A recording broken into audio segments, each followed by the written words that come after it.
What if one desperate act could topple an empire of corruption? A bankrupt black widower bought a 19-year-old girl who was being auctioned off by her father and mother. $20 for the last lot of the day. A healthy, obedient 19-year-old girl, announced the sheriff, his voice echoing across the dusty square in Lakewood Springs. The June sun beat down mercilessly as the townspeople watched, some in awkward silence, others with morbid interest in the grotesque spectacle unfolding before them. Isaiah Montgomery, a 42-year-old widower and the only black man who owned land in the area, stood at the back of the crowd with his fists clenched. The young woman on the small makeshift platform kept her eyes fixed on the ground, her disheveled hair partially covering a recent bruise on her cheek. Her parents, a couple worn down by a hard life, watched the scene with blank expressions. Could one man's courage change the fate of an entire town? $25, shouted a hoarse voice from across the street. Frank Holloway, owner of the local tavern, raised his hand with a smile that did not hide his intentions. The girl trembled visibly. $30. A second voice piped up. Walter Schmidt, a farmer known for his violent temper, especially after a few drinks. Isaiah closed his eyes briefly. $30 was practically all he had left after the drought that had devastated his small plantation.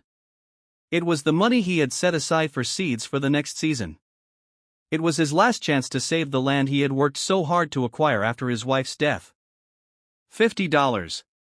Isaiah's deep voice cut through the murmur of the crowd. An absolute silence fell over the square. Dozens of white faces turned simultaneously in his direction, expressions of shock and indignation barely contained. The girl's father narrowed his eyes, his mouth twisted in a mixture of contempt and greed.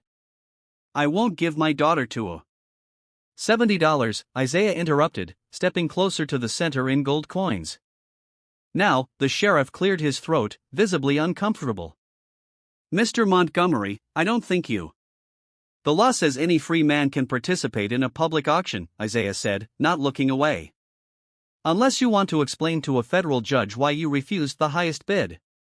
For the first time since the auction began, the young woman looked up. For a brief moment, her gaze met Isaiah's. There was no hope there, only resignation and a weariness too deep for someone so young. $70 once, the sheriff announced reluctantly. Holloway and Schmidt exchanged glances, but no one else bid. Sold, the sheriff declared, banging his small gavel. The square erupted in indignant murmurs. As Isaiah approached to finalize the payment, flashes of memory assaulted him. His late wife Abigail being humiliated in the same square years ago when they tried to drive them out of town. The simple grave where she had been laid to rest 2 years ago, victim of pneumonia that no local doctor had been willing to treat, the suffocating loneliness of his cabin since then. The young woman stepped down from the platform with hesitant steps. Up close, Isaiah could see other older bruises on her arms. She kept her eyes down as if she had learned the hard way that looking up meant punishment. What is your name? He asked, keeping a respectful distance. Sarah, she replied in a whisper that was almost inaudible. Sarah Collins. Isaiah nodded. I'm Isaiah Montgomery. I know who you are, she replied, surprising him. Everyone does. As they began to walk away from the square, the murmurs of the crowd grew louder. Good God, they sold the girl to a black man. This won't end well. Someone should do something. Isaiah felt the weight of hostile glances like knives in his back. Sarah walked a step behind him as if she had been trained to do so. As they passed the tavern, Frank Holloway spat on the ground. $70 is a high price for something you won't be able to keep for long, Montgomery, he taunted loud enough for everyone to hear. Isaiah didn't respond.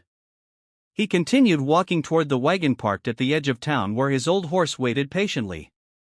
As he helped Sarah climb up, he noticed that she was trembling, not from fear of him, but from something worse, the expectation of what was to come based on everything she had already endured. I won't hurt you, he said, low enough that only she could hear. You have my word. For the first time, she looked him directly in the eye. Her eyes reflected not only pain, but a spark of something Isaiah recognized immediately. The same quiet determination that had kept him alive in a world that wanted him dead. Why? She asked simply. Isaiah didn't answer right away. He started the wagon before saying, "Because I know what it's like to be treated like a commodity." As the wagon pulled away from the town under the hostile gaze of the residents, no one noticed the small metal object Sarah hid inside her worn shoe, nor the glance she exchanged briefly with a figure in the shadows. There was much more to this silent young woman than anyone could have imagined. Something that would forever change the fate of Lakewood Springs. If stories of injustice, prejudice, and unlikely courage touch your heart, be sure to sign up to Courageous Voices to find out how Sarah's apparent desperation and Isaiah's risky compassion will spark a revolution that no one in that town will ever forget. Isaiah's cabin was 6 miles from town, isolated among parched fields and a small oak forest. By the time they arrived, the sun had set, plunging the landscape into blue shadows.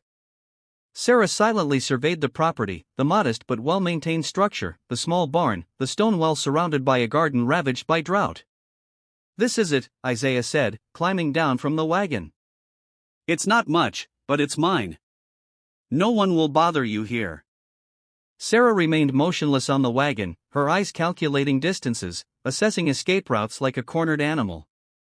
When she finally got down, she kept several steps away from him. "There's a room in the back," Isaiah explained. "It was my son's. It has a lock on the inside." The mention of a son made Sarah frown. "Your son?" "Jacob died with his mother. Pneumonia.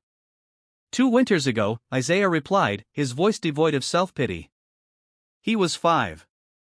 Inside the cabin, a lamp was already lit on the central table, a sign that someone had been there recently. Sarah noticed the detail, her posture instantly stiffening. "Wait here," Isaiah said, noticing her tension. He quickly inspected the house before relaxing. Ruth was here. She left food. At the name, Sarah reacted. "Ruth Wilkins, the midwife?" Isaiah nodded, surprised. "You know her?" "She delivered my mother once," Sarah replied evasively. The cabin was simple but organized with meticulous precision. Books lined perfectly on makeshift shelves. A cedar table darkened by time, but polished to a shine. This wasn't the chaotic environment of a defeated man. It was the disciplined refuge of someone who refused to give up. "You intend to run tonight, don't you?" Isaiah asked calmly during dinner. Sarah froze, her body tense as a violin string about to snap. "I don't blame you," he continued. "But there are 3 men patrolling the eastern forest, bounty hunters hired by the mayor after 3 slaves escaped from the Sullivan plantation." "I'm not a slave," Sarah retorted.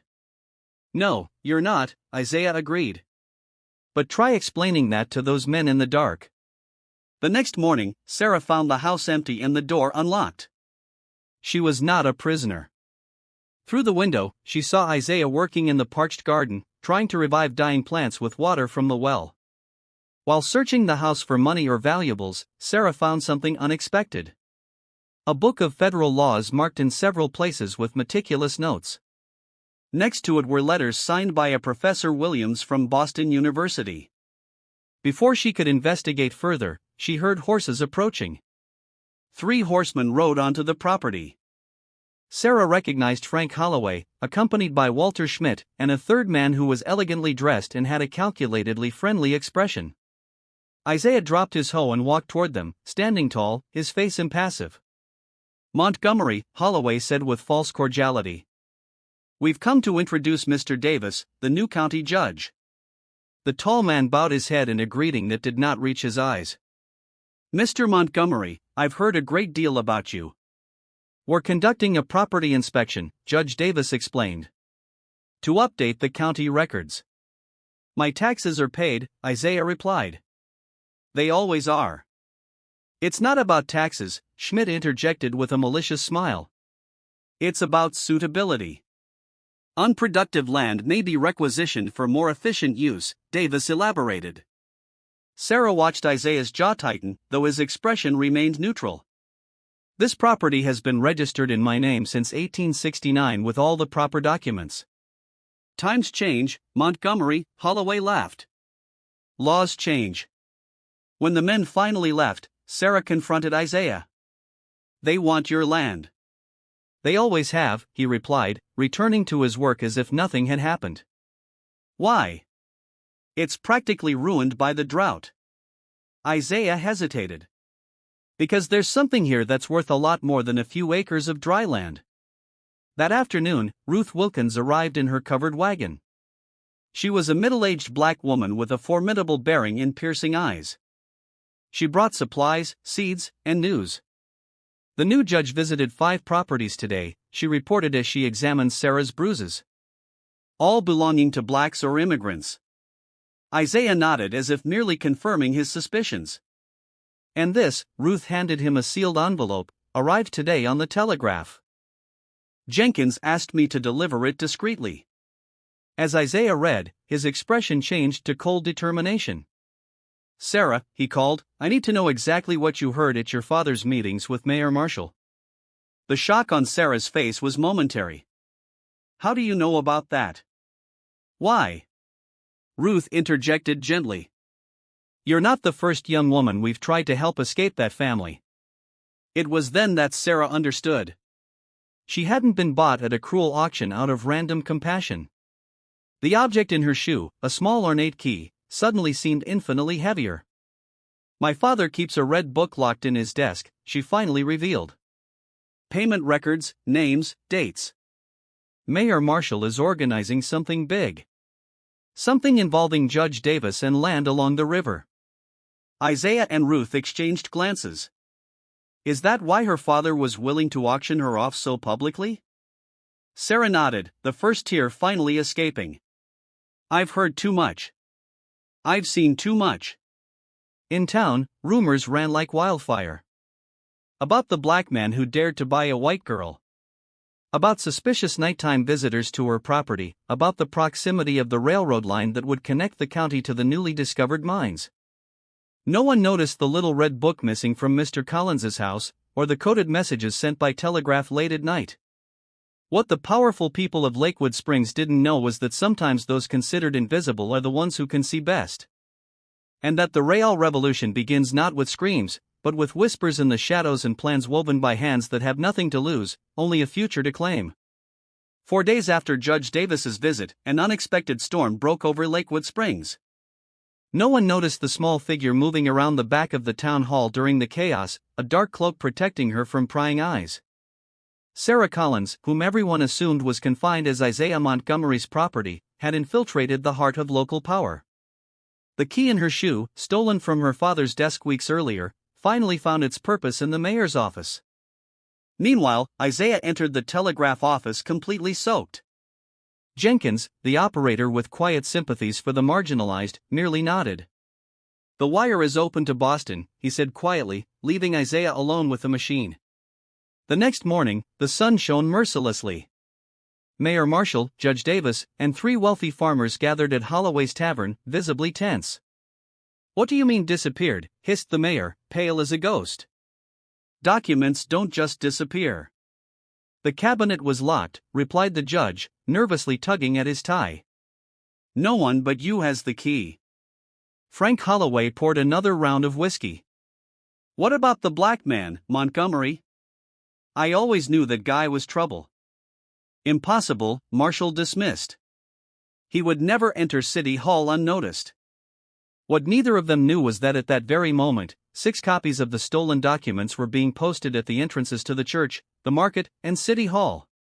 Ruth Wilkins, with the calm demeanor of someone performing everyday tasks, was posting the papers that would expose the conspiracy, a scheme to expropriate strategic land before the official announcement of the railroad. When the church bells rang 10 o'clock, a special train arrived at the small station. 3 men in impeccable suits stepped off. A representative of the Continental Railroad Company, a federal officer from the Department of the Interior, and a reporter from the Boston Globe. They were greeted by Isaiah, who led them down Main Street, where a crowd was already gathering around the pamphlets. The buzz grew as ordinary citizens discovered the magnitude of the corruption documented in Collins' Red Book. It's a forgery, shouted Mayor Marshall, appearing at the tavern door. Fabricated lies. Including your signature on every page, Mayor, asked the federal representative politely.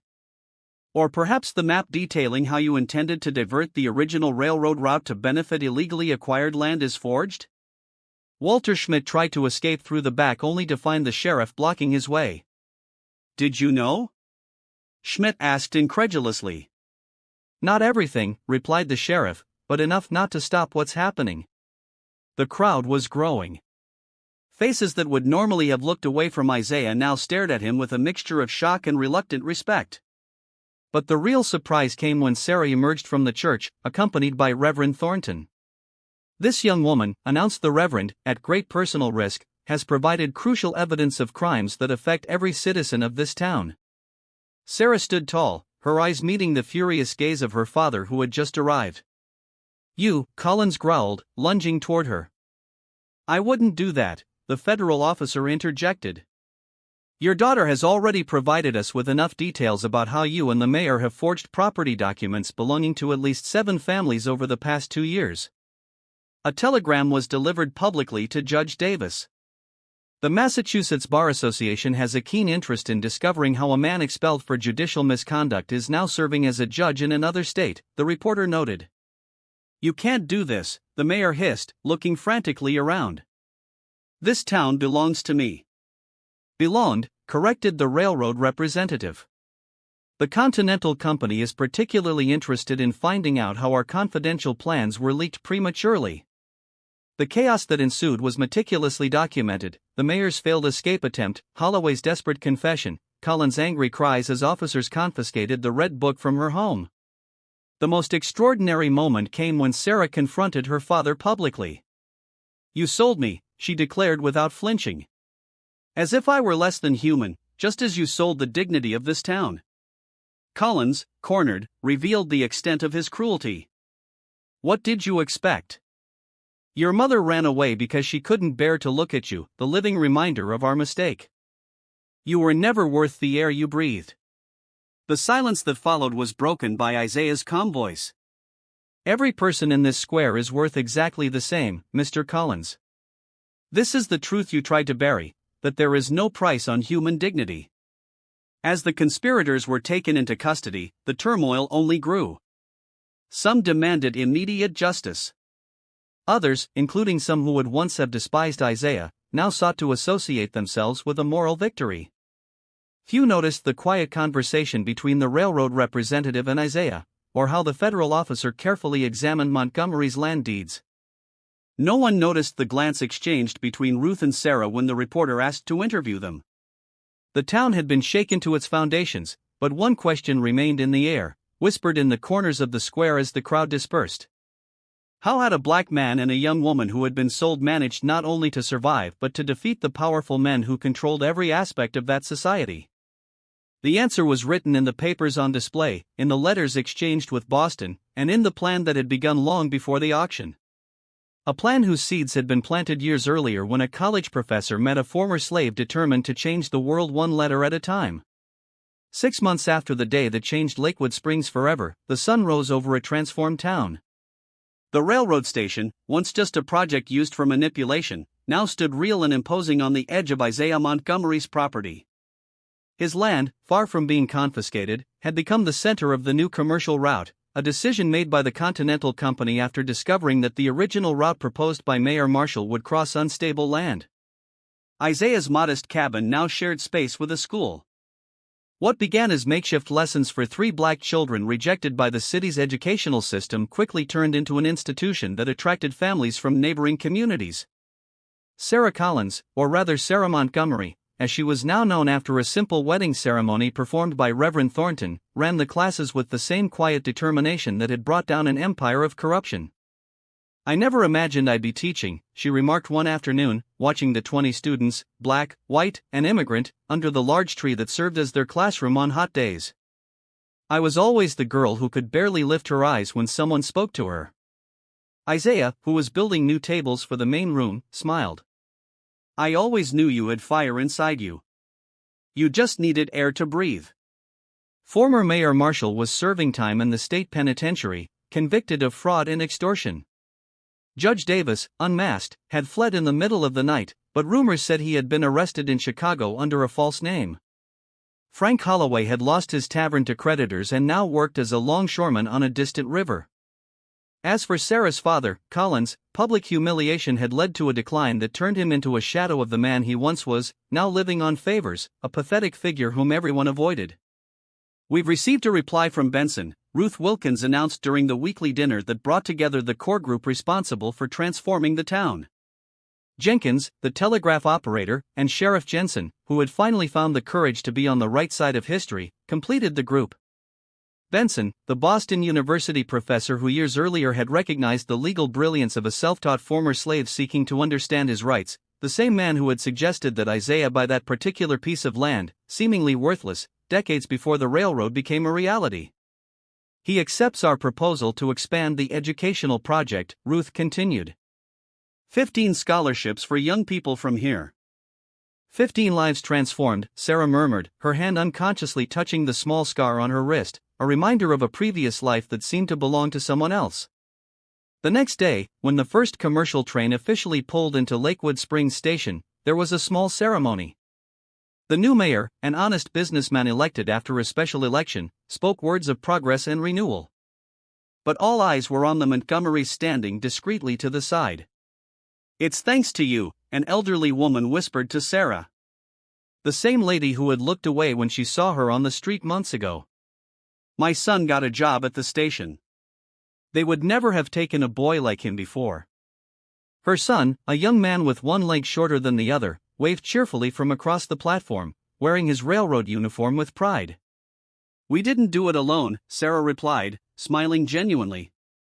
"That's what they don't understand about justice," Isaiah explained later as they walked home under the orange evening sky. "It's not just about punishing the guilty. It's about building something better on the ruins." Sarah stopped, looking down at the city stretching out below them, lights beginning to flicker in the windows. "When I was on that platform being sold like an animal, all I wanted was revenge," she confessed. "I wanted everyone to suffer like I did." Isaiah nodded, understanding. "And now I understand that true freedom isn't just breaking chains. It's building a table where everyone can sit." She looked at the man who had risked everything for her, not out of pity, but out of principle. "They tried to convince us that we were worthless, that I was just a commodity, and you were just an intruder on this land. And we ended up proving that our value was never for sale," Isaiah added. On the horizon, the towers of the new train station stood out against the flaming sky, a symbol of an economy that now benefited everyone, not just the powerful. In the schoolrooms, maps and books promised futures that had been unimaginable just a few months earlier. And in City Hall, where schemes of exploitation had once been hatched, a diverse council now met weekly to discuss community improvements. Neither of them could have predicted how that desperate act in a dusty square, a black man buying a young woman at auction, would become the spark that would not only ignite the established corruption, but also light a fire that now illuminated hundreds of lives. The real revolution, Isaiah used to tell his students, is not tearing down walls, but building bridges where there were once only chasms. In a society built on divisions, Isaiah and Sarah had proven the true human dignity transcends race, class, and circumstance. That when people deemed inferior refuse to accept the limitations imposed on them by others, entire worlds can be transformed. "They tried to break us," Sarah would tell new students on their first day of class. But they forgot that sometimes broken things reflect light in ways that whole things never could. If stories of social transformation, courage in the face of injustice, and the triumph of the human spirit over oppressive systems touch your heart, be sure to subscribe to Courageous Voices for more narratives that remind us of an eternal truth. A person's value can never be defined by how much others are willing to pay for her, but by how much she is willing to fight for what she believes. Brought to you by Courageous Voices.